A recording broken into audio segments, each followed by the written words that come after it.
Hello વિદ્યાર્થી મિત્રો, biosphere ઇનસાઇટમાં આપ સૌનું સ્વાગત છે.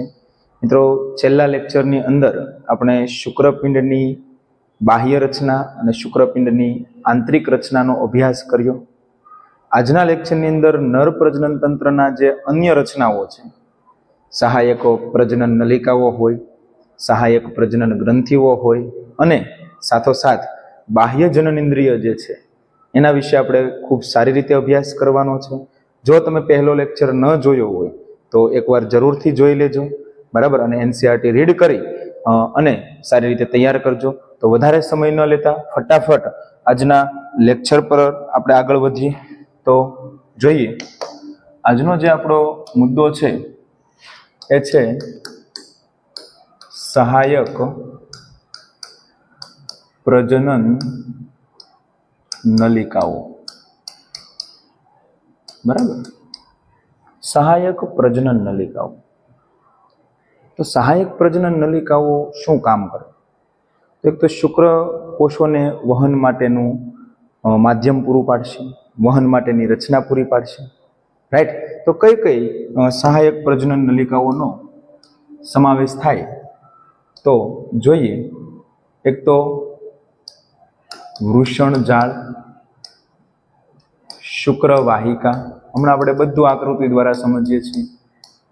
શુક્રવાહિકા, અધિવૃષણ નલિકા.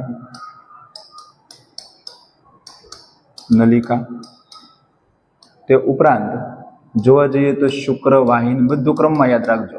શુક્રવાહિની, ત્યારબાદ સ્ખલન નલિકા અને મૂત્ર જનન માર્ગ. આ બધું છે સહાયક પ્રજનન નલિકાઓની અંદર સમાવેશિત છે. સાથે સાથે હું પહેલા તમને એ પણ કહી દઉં કે સહાયક પ્રજનન ગ્રંથિઓ કઈ કઈ છે, બરાબર, કે પ્રજનનની અંદર હેલ્પ કરતી ગ્રંથિઓ કઈ કઈ છે તો એ પણ યાદ રાખજો. સંખ્યા ખાસ જોવાની કે એક જોડ શું હોય? શુક્રાશય હોય, બરાબર. પછી એક કઈ ગ્રંથિ હોય? પ્રોસ્ટેટ ગ્રંથિ હોય, રાઈટ. અને એક જોડ બલ્બો યુરેથ્રલ ગ્રંથિ હોય, બલ્બો યુરેથ્રલ ગ્રંથિ હોય. બેટા યાદ રાખવાનું છે. હમણાં બધી રચનાઓ આકૃતિ દ્વારા સમજાવું છું. અને લાસ્ટ વાત કરવા જઈએ તો બાહ્ય જનનેન્દ્રિય તરીકે નર પ્રજનન તંત્રની અંદર શું હોય તો યાદ રાખજો, શિશ્ન.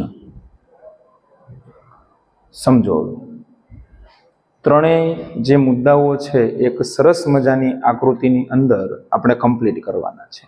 અને બોર્ડમાં આ આકૃતિ પણ તમને અલગથી પૂછાઈ શકે, એટલે ભૂલતા નહીં.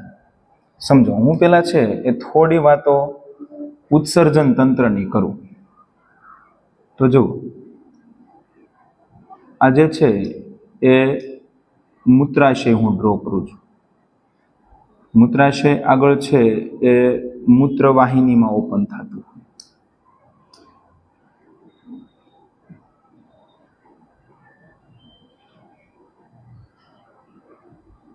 બરાબર, ધ્યાનથી સમજજો.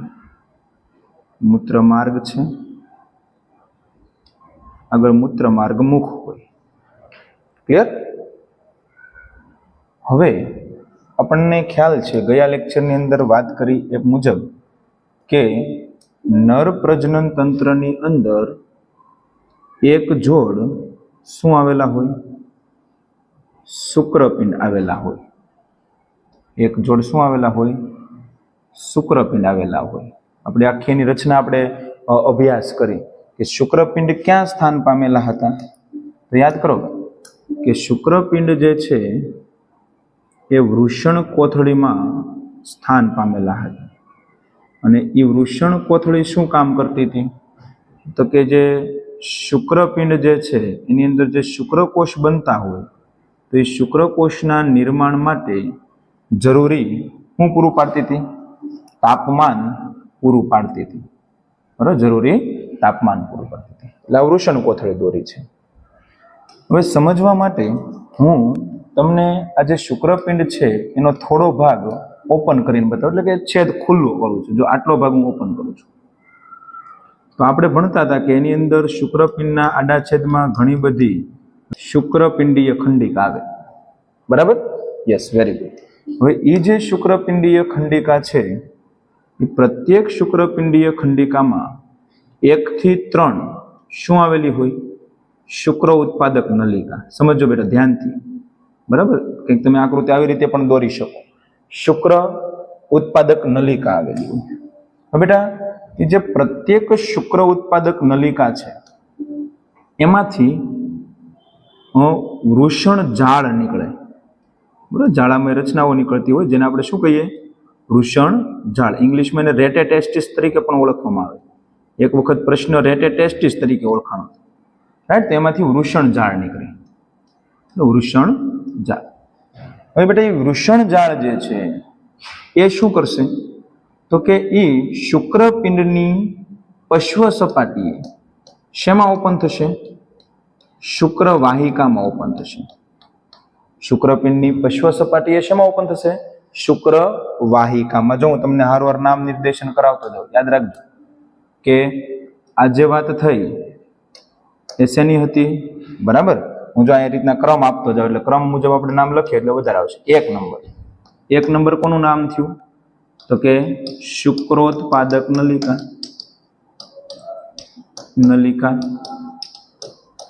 રાઈટ? પછી શુક્ર ઉત્પાદક નલિકામાંથી શું નીકળ્યું? 2 નંબર. બરાબર, તો 2 નંબરને આપણે નામ આપશું વૃષણ જાળ. વૃષણ જાળ શુક્રપિંડની પશ્વ સપાટીએ શેમાં ઓપન થઈ? શેમાં ઓપન થઈ? 3 નંબર નામ આપીએ. બરાબર, તો કે ભાઈ શુક્ર વાહિકામાં. ક્લિયર એટલી વાત બધાને? શુક્ર ઉત્પાદક નલિકા વૃષણ જાળ મારફતે શુક્રપિંડની પશ્વ સપાટીએ શેમાં ઓપન થાય? શુક્ર વાહિકામાં. હવે એ જે શુક્ર વાહિકા છે એ આગળ ઓપન શેમાં થશે? તો અધિવૃષણ નલિકામાં. ભૂલાય નહીં. શેમાં ઓપન થાય? અધિવૃષણ નલિકામાં. બરાબર, તો આપણે એને નામ આપી દઈએ, નંબર આપીએ 4. બરાબર, 4 નંબર શું થશે? અધિવૃષણ નલિકા.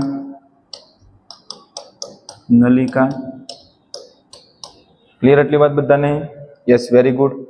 તો સેમ વસ્તુ બીજા શુક્રપિંડની અંદર પણ સેમ વસ્તુ જશે. બરાબર, ખંડો શુક્રપિંડીય ખંડિકા. શુક્રપિંડીય ખંડિકાની અંદર શું હોય? શુક્રકોષો ઉત્પન્ન કરતી શુક્રોત્પાદક નલિકા 1 થી 3 જેટલી. શુક્ર ઉત્પાદક નલિકામાંથી શું નિર્માણ પામે? તો કે શુક્ર ઉત્પાદક નલિકામાંથી નિર્માણ પામે વૃષણ જાળ. બરાબર, વૃષણ જાળ. અને એ વૃષણ જાળ છે એ શુક્રપિંડની પશ્વ સપાટીએ શેમાં ખુલે? શુક્ર વાહિકામાં ખુલે. રાઈટ? શુક્ર વાહિકા છે એ પછી આગળ શેમાં ઓપન થાય? તો કે અધિવૃષણ નલિકામાં. આટલું ક્લિયર બધાને? Yes or no? યસ. હવે બેટા ધ્યાનથી સમજો, મેં હમણાં ઉત્સર્જન તંત્ર દોર્યું એટલે તમે એના નામ નિર્દેશન ખબર હોવી જોઈએ. બરાબર, 5 નંબર શું આપશું? તો કે એ 5 નંબર મૂત્ર વાહિની છે. મૂત્ર વાહિની ક્યાંથી આવી? મૂત્રપિંડમાંથી આવી. બરાબર, આગળ જોઈએ તો આ જે છે એ ભાગ કયો છે? તો કે ભાઈ મૂત્રાશય છે. બરાબર, જે મૂત્રનો શું કરે? સંગ્રહ કરે. ક્લિયર? યસ. હવે સમજો કે આ જે અધિવૃષણ નલિકા હતી, આ બધી વસ્તુ શરીરની ઉદરની બહાર છે, વૃષણ કોથળી પાસે. હવે એ અધિવૃષણ નલિકા ઉદરમાં શુક્ર વાહિની તરીકે આગળ વધે. શેના તરીકે આગળ વધે? શુક્ર વાહિની તરીકે આગળ વધે. સમજો, અધિવૃષણ નલિકા છે એ આગળ શેમાં રૂપાંતરિત થઈ ગઈ? શુક્રવાહિની. અને શુક્રવાહિની છે એ ઉદરમાં આગળ વધતી હોય. સમજો બેટા, શુક્રવાહિની છે એ ઉદરમાં આગળ વધતી હોય. બરાબર, એવું સેમ આ બાજુ પણ થશે કે આ અધિવૃષણ નલિકા છે એ શુક્રવાહિની તરીકે આગળ વધે ઉદરમાં. બરાબર, ઓકે ઓકે, બરાબર. થોડો અહીંયા શેપ આપીએ. બરાબર, ઓકે. બીજો ભાગ પણ ડ્રો કરી નાખીએ. આ શુક્ર વાહિની છે. સમજો, બંને શુક્રપિંડમાંથી આવતી શુક્રવાહિનીઓ છે એ ભેગી થઈ જાય. બરાબર, બંને બાજુથી આવતી શુક્રવાહિનીઓ શું થઈ જાય બેટા? ભેગી થઈ જાય. નંબર કયો આવ્યો આપણે? 7 નંબર. તો 7 નંબર શું આપશું? શુક્ર વાહિની. આટલું ક્લિયર બધાને? Yes, very good. હવે શું થાય છે સમજો. તો કે આ શુક્રવાહિની, આપણી એનસીઈઆરટી એવું કહે કે શુક્રવાહિની છે એ મૂત્રાશય પાસે પાશ બનાવે, લૂપ બનાવે, એટલે કે ત્યાંથી તે પાસ આઉટ થાય, એના લૂપનું નિર્માણ કરે. ક્લિયર? હવે બેટા સમજો, હવે જે વાત છે એ તમારે સમજવાની છે. ત્યાંથી આ જે છે એ આપણી કઈ વાહિની હતી? શુક્રવાહિની હતી, ભૂલાય નહીં. કઈ? શુક્રવાહિની. હવે મૂત્રાશયની વક્ષ બાજુ, બરાબર, ત્યાં એક જોડ કઈ ગ્રંથિ આવેલી હોય? શુક્રાશય આવેલું હોય. બરાબર, અને એ શુક્રાશયમાંથી નીકળતી નળી, એટલે કે શુક્રાશયની નળી કોની હારે જોડાઈ જાય? શુક્રવાહિની સાથે જોડાઈ જાય. જો આ શુક્રાશયની નળી હતી એ કોની હારે જોડાઈ ગઈ? શુક્રવાહિની સાથે જોડાઈ ગઈ. અને શુક્રવાહિની સાથે આ શુક્રાશયની નળી જોડાઈ જાય પછી એને આપણે શુક્રવાહિની કહેવાનું નથી. તો શું કહેશું આપણે એને? પછી એને કહેશું સ્ખલન નલિકા. શું કહેશું? સ્ખલન નલિકા. ભૂલાય નહીં. શું કહેશું? સ્ખલન નલિકા. જો ધ્યાનથી સમજો, આ શું હતું? What is this? Number 8. Number 8 પર શું છે? અહીંયા લખું છું. 8મા નંબર પર શું છે? તો કે શુક્રાશય. રાઈટ. પછી આવી તે શુક્રવાહિની હતી, પણ હવે શુક્રાશયની નળી હારે ભેગી થઈ ગઈ એટલે નંબર 9 ઉપર શું બની જાય?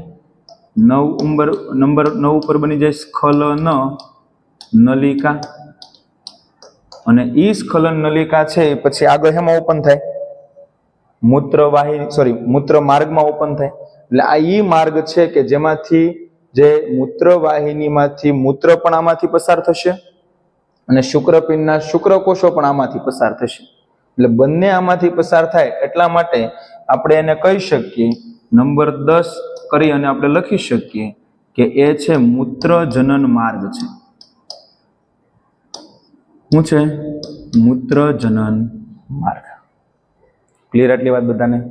કેવી સરસ રચના છે ને, કે શુક્ર ઉત્પાદક નલિકામાંથી, વૃષણ જાળમાંથી, શુક્રવાહિકામાંથી, અધિવૃષણ નલિકામાંથી શુક્રવાહિની, શુક્રવાહિની સાથે શુક્રાશયની નળી જોડાય એટલે બની જાય સ્ખલન નલિકા. રાઈટ? હવે સ્ખલન નલિકા આગળ મૂત્રજનન માર્ગમાં ખુલી જાય. ક્લિયર? એટલી વાત? એટલે આ ઈ માર્ગ થયો કે જ્યાંથી જનન કોષો પણ વહન પામશે અને યુરિન એટલે મૂત્ર પણ વહન પામશે. અહીંયા એક સહાયક પ્રજનન ગ્રંથિની પણ આપણે વાત થઈ ગઈ હારવાર. કઈ? શુક્રાશય. કઈ? શુક્રાશય. બરાબર. હવે બીજી જે પ્રજનન ગ્રંથિઓ જે છે, સહાયક પ્રજનન ગ્રંથિઓ, એની આપણે થોડી ડિસ્કશન કરીએ. જો કે જે શુક્રાશય છે એની નીચે, બરાબર, એક શું આવેલું હોય? એક પ્રોસ્ટેટ ગ્રંથિ આવેલી. કઈ ગ્રંથિ આવેલી હોય? પ્રોસ્ટેટ. જો પ્રોસ્ટેટની બેટા સંખ્યા યાદ રાખવાની. શુક્રાશય એક જોડ હોય પણ પ્રોસ્ટેટ એક જ હોય તો સર અહીં તમે 2 દોરી એવું કેમ લાગે? એનો મતલબ એવો સમજવાનો કે આ પ્રોસ્ટેટ ઉપરથી આ વાહિની પસાર થાય છે. બરાબર? એટલે પ્રોસ્ટેટની સંખ્યા કેટલી હશે? એક જ હશે. બરાબર? તો આ ગ્રંથિ કઈ થઈ? નંબર આપશું 11. 11 નંબરની ગ્રંથિ કઈ? બરાબર? તો યાદ રાખવાનું પ્રોસ્ટેટ. હમણાં કાર્ય કહું છું, મૂંઝાતા નહીં. પ્રોસ્ટેટ. ક્લિયર એટલી વાત? Yes, very good. હવે સર આગળ કઈ? હા, હોય ને. શું હોય? તો કે પ્રોસ્ટેટની નીચે એક જોડ બલ્બો યુરેથ્રલ ગ્રંથિ હોય. કઈ ગ્રંથિ હોય? બલ્બો યુરેથ્રલ ગ્રંથિ. કેટલી હોય? એક જોડ. શુક્રાશય કેટલા? એક જોડ. બલ્બો યુરેથ્રલ કેટલી? એક જોડ. પ્રોસ્ટેટ કેટલી? એક. ભૂલાય નહીં. તો 12 નંબર આપણે આપશું કોને? બલ્બો યુરેથ્રલ ગ્રંથિ. જો સંખ્યા પૂછે તો યાદ રાખવાની. બલ્બો યુરેથ્રલ 2 હોય, પ્રોસ્ટેટ 1 હોય, શુક્રાશય 2 હોય. શુક્રાશય કેટલી હોય? 2 હોય. સર આ ગ્રંથિઓ કરે શું? આ બહુ ઇમ્પોર્ટન્ટ થિંગ છે. તો જો અહીંથી જ્યારે શુક્રકોષો આવશે ત્યારે આ શુક્રાશયમાંથી શુક્રાશય રસનો સ્ત્રાવ થાય. શેનો સ્ત્રાવ થાય? શુક્રાશય રસનો. પછી આગળ વધશે, પછી પ્રોસ્ટેટમાંથી પણ સ્ત્રાવ થાય, બલ્બો યુરેથ્રલમાંથી પણ સ્ત્રાવ થાય. એટલે આ ત્રણેય પ્રજનન ગ્રંથિઓ અને શુક્રપિંડમાંથી આવતા શુક્રકોષો બધું ભેગું થાય ત્યારે વીર્યનું નિર્માણ થાય. શેનું નિર્માણ થાય? વીર્યનું નિર્માણ થાય, કે જેની અંદર શુક્રકોષો હશે પ્લસ એની સાથે શું હશે? તો આ ગ્રંથિઓનો સ્ત્રાવ હશે. સર આ ગ્રંથિઓના સ્ત્રાવમાં શું હોય? મૌખિક કહું છું, નોટ ડાઉન કરી લેજો. બરાબર કે ગ્રંથિઓના સ્ત્રાવની અંદર શું હશે? તો એની અંદર ફ્રુક્ટોઝ હશે. કેમ? તો કે શુક્રકોષોને પોષણની જરૂર છે, એનર્જીની જરૂર છે. તે ઉપરાંત કેલ્શિયમ આયન હશે અને આગળ જે એને જરૂરી ઉત્સેચકો હશે એ પણ આ ગ્રંથિઓના સ્ત્રાવમાં હશે. અને બેટા યાદ રાખવા જેવી બાબત એ છે કે આ જે બલ્બો યુરેથ્રલ ગ્રંથિ છે ને, કઈ બલ્બો યુરેથ્રલ ગ્રંથિ છે, એ બલ્બો યુરેથ્રલ ગ્રંથિનો સ્ત્રાવ છે એ સમાગમ દરમિયાન, યાદ રાખજો, સમાગમ દરમિયાન શિશ્નને ઊંજણ કરવાનું કામ કરે, લુમ્બ્રિગન્ટ તરીકે કામ કરશે, ઘર્ષણ નિરોધક પદાર્થ તરીકે કામ કરશે. તો એ ભૂલાવવું જોઈએ નહીં. ધેટ્સ ક્લિયર એટલી વાત બધાને? તો અત્યાર સુધીમાં આપણે શું શું કમ્પ્લીટ કર્યું? તો કે એક સહાયક પ્રજનન નલિકાઓ કમ્પ્લીટ થઈ અને બીજું શું કમ્પ્લીટ થયું? સહાયક પ્રજનન ગ્રંથિઓ. રાઈટ એટલી વાત? ઓકે, એકવાર હું માઇક ચેક કરી લઉં જેથી કરીને આપણે વિડીયો પાછો ફરી વખત રેકોર્ડ ના કરવો પડે. રાઈટ? ઓકે, બધું ઓલ વેલ છે, મૂંઝાવાનું થતું નથી. છેલ્લી એક નાનકડી એવી રચના નર પ્રજનન તંત્રની બેટા બાકી રહી છે અને એ કઈ છે? બાહ્ય જનનેન્દ્રિય. બરાબર? તો બાહ્ય જનનેન્દ્રિય તરીકે શું હોય? તો કે શિશ્ન હોય. યાદ રાખજો, બાહ્ય જનનેન્દ્રિય તરીકે શું હોય? શિશ્ન આવેલું હોય. તો હવે શિશ્નની રચના જોઈએ. તો બેટા આ જે શિશ્ન છે ને એ વિશિષ્ટ પેશીનું બનેલું એક અંગ છે. વિશિષ્ટ પેશીનું બનેલું શું છે? અંગ છે. યાદ રાખજો, શિશ્ન વિશિષ્ટ પેશીનું બનેલું એક અંગ છે અને ઈ શિશ્ન જે છે એનો અગ્રભાગ છે એ થોડો ફૂલેલો હોય અને ઈ ફૂલેલા અગ્રભાગ છે એને આપણે કહેવામાં આવશે શિશ્નાગ્ર. બરાબર? તો નંબર આપશું 13. બરાબર? તો 13 નંબરની રચના કઈ? તો કે શિશ્નાગ્ર. રાઈટ? યસ, શિશ્નાગ્ર. શિશ્નનો જે અગ્રસ્થ ફૂલેલો ભાગ હોય એને શું કહેવાય? શિશ્નાગ્ર. બેટા એક થોડીક અલગ વાત તમને કરું કે આ શિશ્નાગ્ર હોય ને એની અંદર રુધિર કોટરો આવેલા હોય. આ ખાલી યાદ રાખવા, સમજવા માટે જરૂરી છે. શું આવેલા હોય? રુધિર કોટરો આવેલા હોય. એ રુધિર કોટરો શું કામ કરે? તો કે એ નોર્મલી છે ને એ ખાલી હોય. ખાલી મતલબ કે એની અંદર બ્લડ ભરેલું હોતું નથી. પણ જ્યારે ઉત્તેજના આવે, જાતીય અંતઃસ્ત્રાવો કામ કરે ત્યારે બ્લડ ફ્લો, એ રુધિર છે, બ્લડ ફ્લો છે એ કોટરોની અંદર ભરાય અને એના કારણે જે શિશ્ન છે એકદમ ટટ્ટાર અને મજબૂત બને અને આ પ્રક્રિયાને ઉત્થાન કહેવામાં આવે.